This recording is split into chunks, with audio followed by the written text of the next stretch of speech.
नमस्कार साथीहरू अनि ज्ञान कथामा तपाईहरूलाई स्वागत छ। आजको कथा अल्छी मान्छे र चतुर छिमेकीको विषयमा रहेको छ। अब कथा सुरु गरौँ। एका देशमा एउटा सुन्दर गाउँ थियो। त्यो गाउँमा सबैजना मेहनती थिए, तर त्यहाँ एकजना यस्तो मान्छे थियो जसको नाम थियो रामबहादुर। रामबहादुर नाम मात्रको बहादुर थियो। काममा भने ऊ संसारकै सबैभन्दा ठुलो अल्छी थियो। भनिन्छ रामबहादुर यति अल्छी थियो कि उसलाई भोक लाग्दा पनि उठेर खान पस्कन झ्याउ लाग्थ्यो। उसको घर वरिपरि झारपात उम्रिएर जङ्गल जस्तै भइसकेको थियो, तर उसलाई एक फेरा हँसिया चलाउन पनि जाँगर चल्दैन थियो।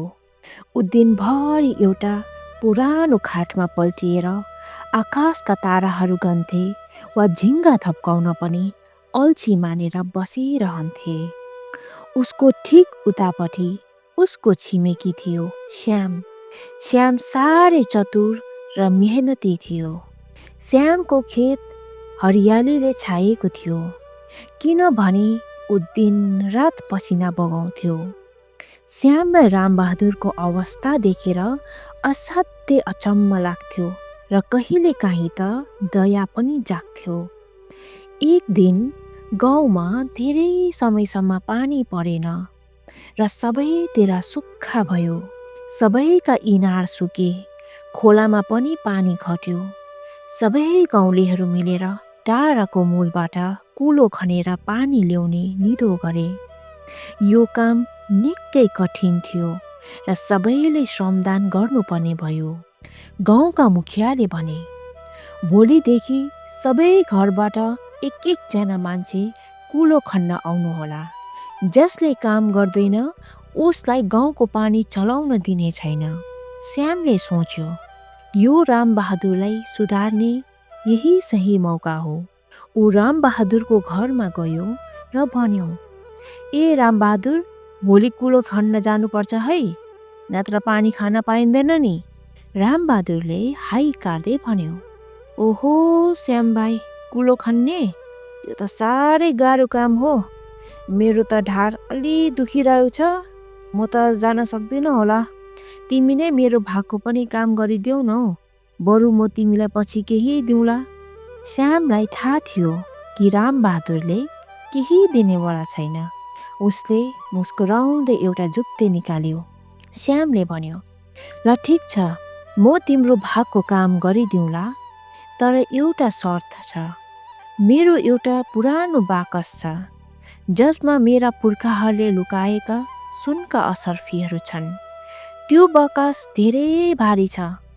भोलि म कुलो खन्न जाँदा तिमी मेरो घरमा आएर मेरो घर र त्यो बाकसको सुरक्षा गरिदिनुपर्छ। यदि कसैले त्यो बाकस चोर्यो भने मेरो सबै थोक सकिन्छ। सुनको असर्फी? रामबहादुरका आँखा चम्किए। उसले सोच्यो, काम त केही गर्नु पर्दैन, बस छिमेकीको आँगनमा सुतेर घर कुर्नु त हो। उसले तुरुन्तै मन्जुरी दियो।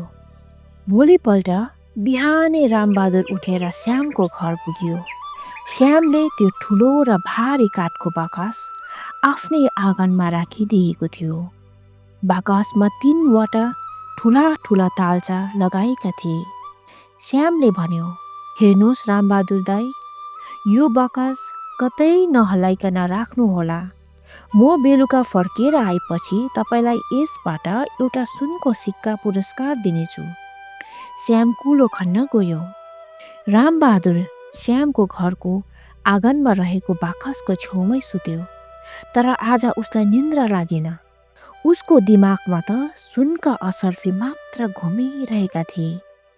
केही घन्टापछि चर्को घाम लाग्यो।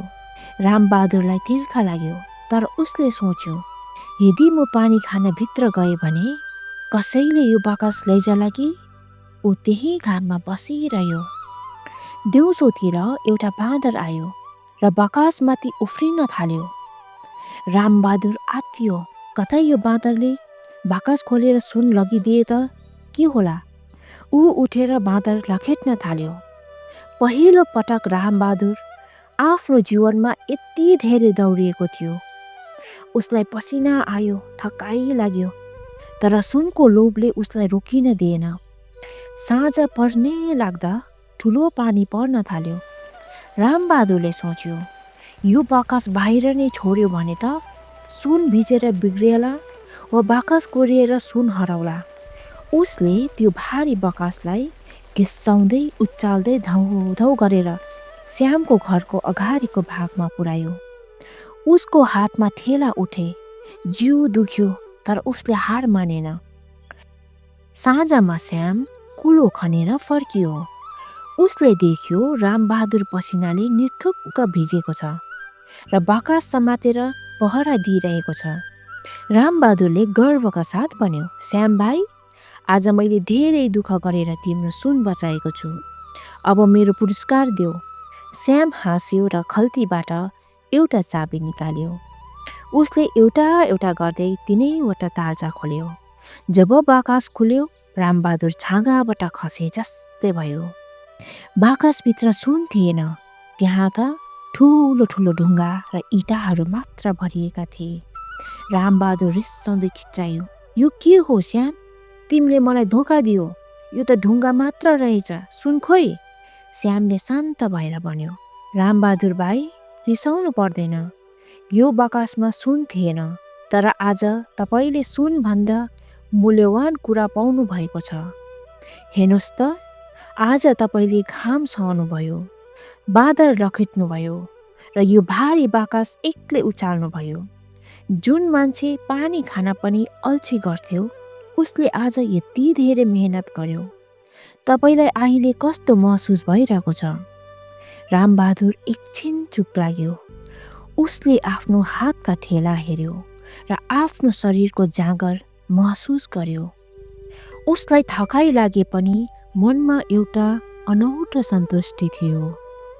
श्यामले भन्यो, दाइ, शरीर चलाउँदा र काम गर्दा मात्र मान्छे स्वस्थ र खुसी हुन्छ। यदि तपाईँले आफ्नो खेतमा यसरी नै मेहनत गर्नुभयो भने त्यो माटोमा साँच्चीकै सुन फल्नेछ। यो ढुङ्गाको बाकसले तपाईँलाई तपाईँको भित्रको शक्ति चिनाइदियो। रामबहादुरको आँखा खुल्यो। उसले आफ्नो गल्ती महसुस गर्यो। उसले श्यामलाई धन्यवाद दियो। त्यस दिनदेखि रामबहादुर गाउँकै सबैभन्दा मेहनती मान्छे बन्यो। उसले आफ्नो खेतबारी खोज्न सुरु गर्यो, तरकारी फलफुल रोप्यो।